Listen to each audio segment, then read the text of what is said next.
and welcome to another episode of winemastery.co.uk. So we're not talking about wine this time. This is part 2 of our episode where we're talking about gin. And this gin is being made in a secret location at the moment. It's about to go onto the market, I think, in the next 6 months, certainly within, well, maybe 5 months. I'm getting some gesticulation over in the horizon there. So about to go. So we've tasted in part 1 the first batch, and now we're going to taste the second batch and see how it's changed. Yes. Yes. Now, yes, this has been, we've been told, been tinkered and perfected a little bit more, changed of a few different botanicals, swapped around, changed, which as you're aware can make a massive difference.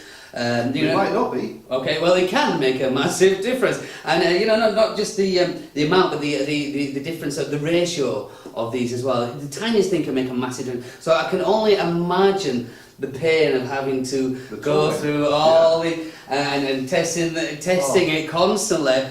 I mean, I don't know if I'll be able to do it. I mean, the stress involved in that job must be horrendous. However, somebody has to do it. Somebody does have to do it. And I'm just glad we're here to try and help. To give a helping hand. Yes. Yeah, the goodness of our heart. Selfless.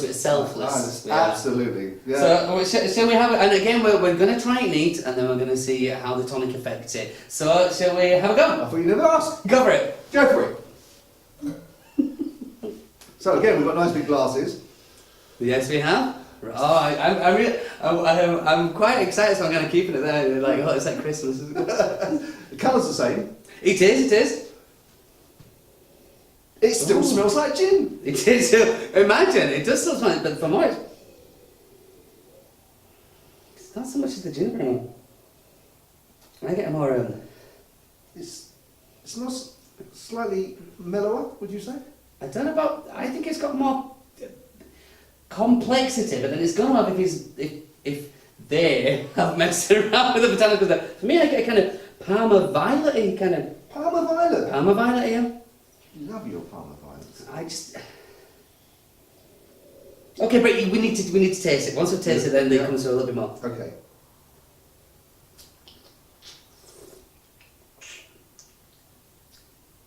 Ooh. Mmm. Ooh. Mmm. Ooh. Mmm. There's definitely a different ingredient. That, although it's got more an almost an aniseed kind of flavour then. Can you taste licorice? It could be. Oh, is that what it is? It could be the licorice. Could be. We'll find it could out. Be, that's fair, yes. Maybe in the notes. But that is down here. We'll find out. Tell you what this one, what this one has, which is the one, I won't say lack, but it has got length in that you are tasting that kind of, it's coated my gums, my tongue, and it's staying there. I'm having a little sip and it's kind of, again, this thing which commands respect, it kind of, it lingers on there. This has got a lot more, it's got a lot more flavor, and I think it's got a lot more power as well. It's not quite, I'm not saying it's harsh to drink, but it's not quite as smooth as the first one. You don't think? No, well, it's definitely got a lot more about it. Whatever this person has done with this one is going in the right direction. I can't stop doing that. That's what. It's the first one. I won't say it was kind of. You can't say one-dimensional because that would be rude to say such a thing. But it was on a level. This one you're finding everywhere. I can say it is more complex, it's more sophisticated, but actually I wouldn't have realised, had I not, I just had the first one, and when I've tasted this one I've realised the other one wasn't sophisticated, but if someone was giving me a drink at home of that, I just think very nice gin. But you're right, this one does have, in actual fact I must start drinking gin neat because as well as with tonic, it is a different drink. It's definitely the length there that's keeping me. The length is definitely coming through a lot more. Again, I could have sat with that. Number one, although I had that nice kind of bite, which I really appreciate with the gin, this one's not so much bite as kind of clinging on to you. This lets you know you've had a glass of it. It's quite silky, isn't it? Yes. I wonder how the tonic is gonna. Yes. I wonder if the tonic is gonna tame that. I wonder how. Ooh. Whoa. Let's do a flip, and we're at the tonic. Hi and welcome to another episode of winemastery.co.uk. In this episode, episode 59, we're not talking about wine, we're talking about gin. And on the flip side, you saw us taste a gin neat. Now we're going to taste that same gin with some tonic. Yes, we are, and well, I can say this now. I can still actually taste that gin that we had neat. It's still there, which is the sign for me of a good drink. Yes. So now we're going to try with the tonic. You know, John, I think we should have more episodes like this. I believe we should.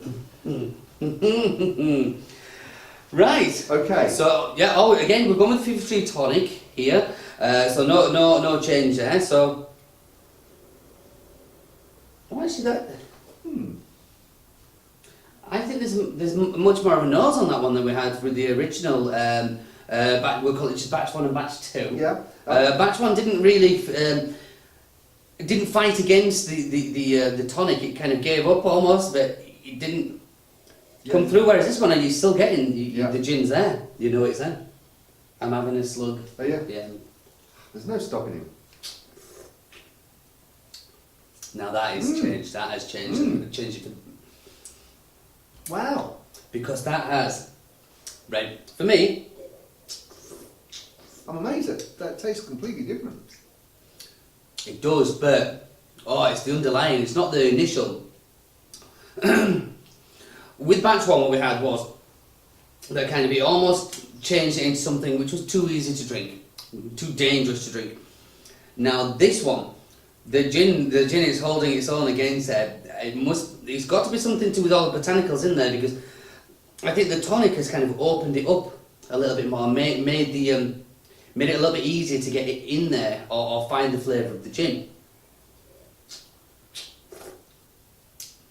So for me, I'm still getting aniseed in there. Still getting aniseed. Aniseed, yeah. Right. But what that has got for me now is it's really got a really big mouth feel on there. It's holding its own, whereas the batch number 1 you couldn't really tell it was there. This one, once the tonic's gone, the gin's fighting back and it kind of gets the back of your throat, leaves it in there, good bit of length. Yes, I'm happy with that. That is gin and tonic as a gin and tonic should be.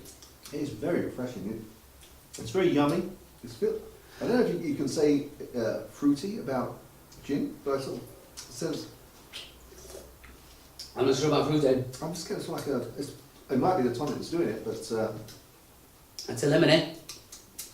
It might be that. I don't know how to describe it. The tonic complements this one. The tonic overpowered batch number 1. Is what it comes out of. That is delicious. That is yum. I could drink more of that. Well, but I think the distiller has improved from 1 to 2. Would you go? My fears that number 1 was good. This is, which we've been discussing, is how there's so many options, so many different ways you could go. This could be a dream. When does the dream end? You know what, John? I ideally hope. Yes. We're invited back. Perhaps from batch number 3 and 4. When they're still when they're famous and yeah, and the global phenomenon. which after tasting. Batch number 1 delicious. Batch number 2 is, I would say, is going places. I would definitely rate that. You can't keep it off your face. You can't, because of those little bits and pieces that hit you. I think the tonic has helped this one in that it's pulled more flavours out. So, like I could sit with that glass on my face for most of the evening. I have to say that I think that most when I normally drink gin and tonic, it's just refreshing, a nice glass, refreshing taste. But this is actually something that you can actually enjoy the taste of, as you say. I think you refer to it, John, as the length. It is there. It's tastier. And it makes you want to do it again. And this is what we're discussing the length there. I got a look. Just like, because you just, we're just standing here talking and discussing, and it's the perfumey thing comes through as well. I suppose as you kind of carry on drinking as well, different things happen. Your taste buds perhaps come numb to one part and then more alive to another bit. Yep. And you just pick more out. And I reckon over the course of an evening, you're supposed to drink it with friends, aren't you? But I could the gin would be, my friend. I could sit there and have that all evening. Well, excellent. That is a beautiful, beautiful. So batch number 2 Yeah. to the distiller, whoever you are. Wherever he may be, we know he's in Yorkshire. We do know it's in Yorkshire. Yeah. And I tell you, I'm going to be very interested to see because from some Yorkshire gins I've tried, there are a few, but we don't need to name them. I wouldn't have said even half as good as this one. Really? Really. Yeah? Yeah. In fact, gin in general, and I've drunk a lot of gin. Yeah, I know. He does. Okay. So, we're on to the next one. Yes, the next one. All right, well, we'll see you in part 3. See you there. Chin chin. Chin chin.